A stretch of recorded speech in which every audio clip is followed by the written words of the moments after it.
आपका ध्यान इस बात के ऊपर आकर्षित करना चाहूंगा। अध्यक्ष महोदय, फैमिली कोर्ट्स का मतलब सिर्फ ये नहीं है कि पति पत्नियों का विवाद, कि बच्चा किसके कब्जे में जाएगा, बच्ची किसके कब्जे में जाएगी, एलिमनी की अमाउंट कितनी होगी, कब दी जाएगी, कैसे दी जाएगी, घर किसके कब्जे में जाएगा, किसके हिस्से में जाएगा। फैमिली कोर्ट्स का मतलब हम सिर्फ यही समझते हैं, और बहुत सारे जितने भी सम्मानीय सदस्यों ने कहा है, इन्हीं का उदाहरण दिया है। मैं मंत्री जी आपसे हाथ जोड़कर विनती करना चाहूंगा, हम एक ऐसे समाज के अंदर रहते हैं जहां एक नई संस्कृति को हम देख रहे हैं कि हमारे बूढ़े माँ बाप जिन्होंने हमें पाल पोस कर बड़ा किया है, जब वो बूढ़े हो जा रहे हैं तो इस देश के अंदर बहुत सारे ओल्ड एज होम्स खोले जा रहे हैं, वृद्ध आश्रम खोले जा रहे हैं।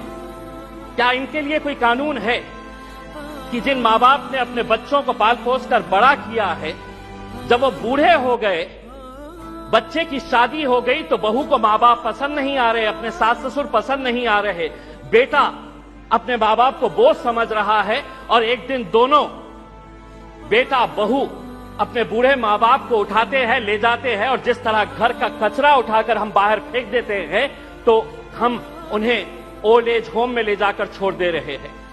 मैं तमाम सदस्यों से हाथ जोड़कर विनती करना चाहूंगा, मैं भी दिवाली के वक्त औरंगाबाद के मेरे चुनावी क्षेत्र के वो एक ओल्ड एज होम में गया था। मंत्री जी, हैरानी हुई वहां पर देखकर कि एक रिटायर्ड जज वहां पर उस ओल्ड एज होम में है।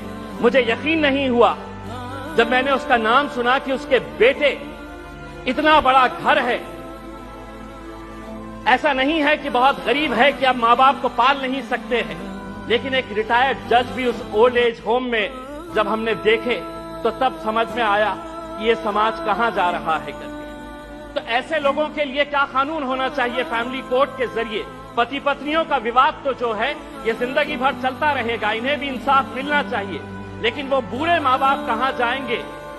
फैमिली कोर्ट के अंदर कुछ ऐसा सेक्शन लाया जाए कि जो बेटा अपने माँ बाप को कूड़ादान समझकर, कचरा समझकर ओल्ड एज होम में डाल रहा है, उसे अखबार के अंदर एक नोटिफिकेशन अपनी तस्वीर के साथ, अपनी फोटोग्राफ के साथ उस अखबार में उसे ये नोटिफिकेशन देना होगा कि मैं अपने माँ बाप को ओल्ड एज होम में डाल रहा हूं। ऐसे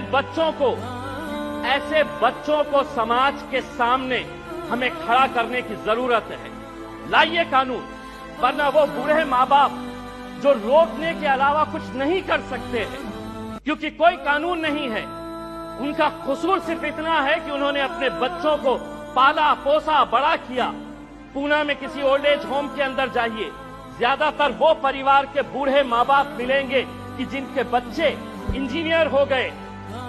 इंजीनियर होने के बाद वो यूएस में पैसा कमाने के लिए गए, पैसा कमा रहे हैं, लेकिन माँ बाप के लिए एक कमरे का घर नहीं है तो ओल्ड एज होम में लेकर जाकर छोड़ रहे हैं। ये एक संस्कृति हम डेवलप कर रहे हैं। फैमिली कोर्ट्स के जरिए मैं मंत्री जी आपसे ये अनुरोध करना चाहूंगा कि आप कुछ ऐसा कानून इन लोगों के लिए भी लेकर आइए जो बच्चे अपने माँ बाप को आज यहां पर ले जाकर छोड़ रहे हैं।